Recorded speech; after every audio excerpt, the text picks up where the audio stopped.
Tuhan sendiri menciptakan alam semesta ini dari bahan apa Pak?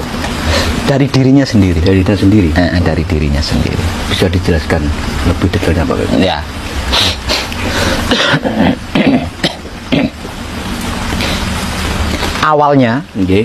Awalnya itu tidak ada apa-apa. Apa-apa tidak ada. Kemudian saya gambarkan pakai rokok saja yang sederhana. Terlalu sakral kalau saya gambarkan pakai ya. Ya ini yang enggak sakral kalau siap. Awalnya tidak ada apa-apa. Apapun tidak ada. Kemudian menjadi ada. Nah, ada yang pertama ini kemudian mengadakan. Artinya ada yang kedua ini kan dari ini kan, dari yang ada yang pertama ini tadi. Nah, setelah ada yang kedua ini menjadi ada, maka ada yang pertama ini menjadi tidak ada. Setelah ada yang kedua ini binasa, maka ada yang pertama tadi menjadi ada lagi sebagai tempat kembalinya yang kedua yang baru saja binasa ini tadi. Nah, setelah yang binasa ini kembali kepada yang pertama kali ada, kemudian menjadi tidak ada apa-apa lagi. Estafet kalau gitu Pak? Ya.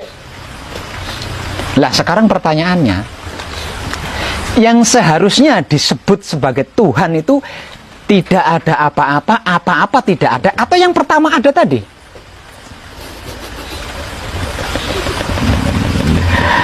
Manusia pada umumnya menuhankan yang pertama ada ini tadi. Maha awal dan maha akhir. Inilah yang mayoritas disebut sebagai Tuhan oleh manusia pada umumnya. Padahal sebelum ini masih ada yang lebih dulu ada itu ada, yaitu tidak ada apa-apa. Apa-apa tidak ada. Di sini leluhur kita Jawa mengistilahkan Gusti kuwi tan kinoyo ngopo. Artinya tidak bisa digambarkan dengan apapun. Masuk akal. Bagaimana bisa menggambarkan kalau tidak ada apa-apa? Apa-apa belum ada. Bagaimana kita cara menggambarkannya? Nah, bermula dari tidak ada apa-apa inilah kemudian menjadi ada. Lah ini yang disebut sebagai Tuhan.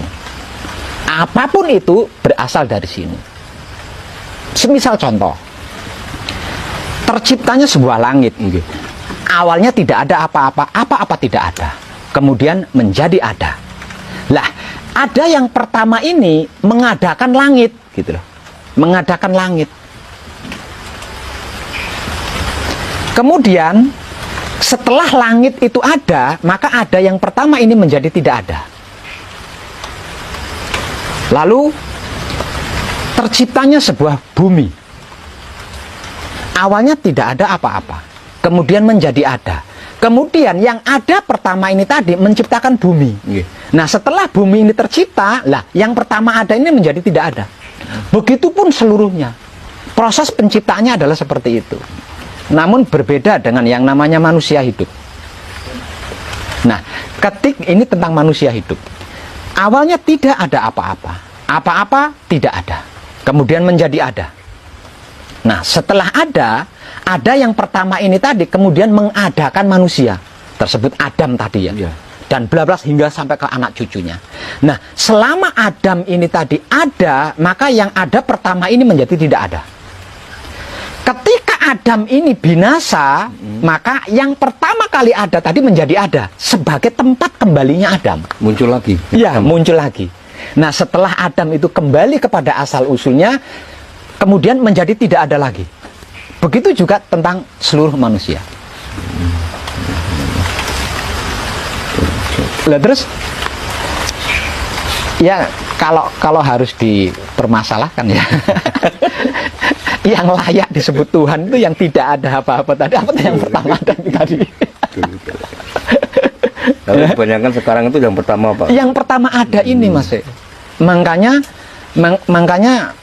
akan ditemukan apa ya surga ya neraka ki mau ngono.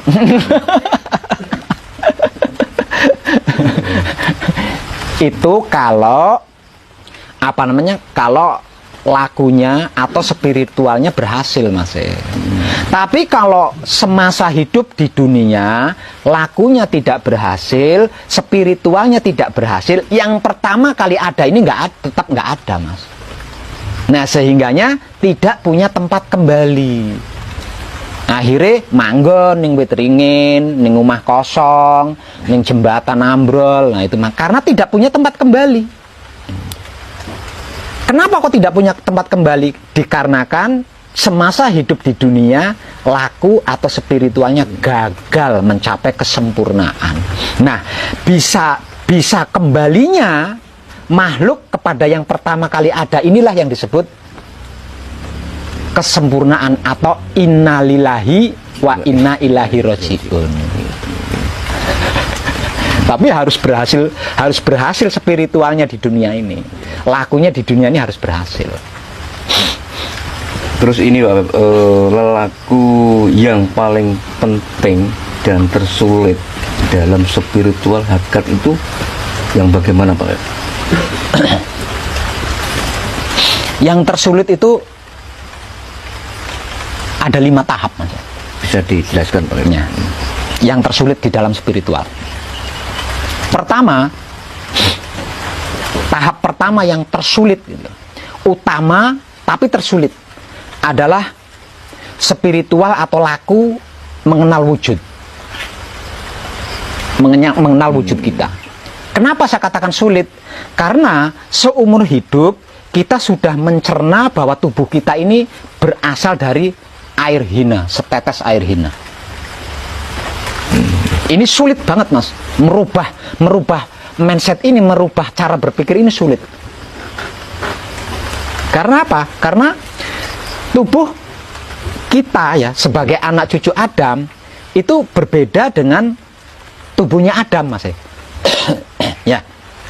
Asal usul tubuhnya Adam, asal usul tubuhnya Hawa dengan asal usul tubuhnya anak cucu Adam, yaitu termasuk kita, ini berbeda. Nah, kalau asal usul tubuhnya Adam itu kan dari tanah pilihan, ya, berbahan tanah pilihan. Betul. Nah, kalau tubuhnya Hawa itu kan berbahan dari tulang rusuk Adam, berasal dari tulang rusuk Adam. Lah, berbeda dengan tubuhnya anak cucu Adam, yaitu kita. Tubuh kita itu tidak berasal dan berbahan dari tanah pilihan atau tulang rusuk. Tubuh kita sebagai anak cucu Adam itu berasal dari cinta kasih sayang Tuhan. Gitu. Ketika itu Adam Hawa kesulitan mengenal wahyu pancagaib, kesulitan mengenal 5 ruh yang ada di dalam dirinya. Nah, karena itu diturunkan wahyu-wahyu yang lain. Jadi seluruh wahyu sesungguhnya, seluruh wahyu yang diturunkan ke dunia itu hanya untuk mengenal wahyu pancagaib. Wahyu yang pertama ini tadi hanya untuk mengenal 5 ruh yang berada di dalam tubuh Adam dan Hawa ini tadi.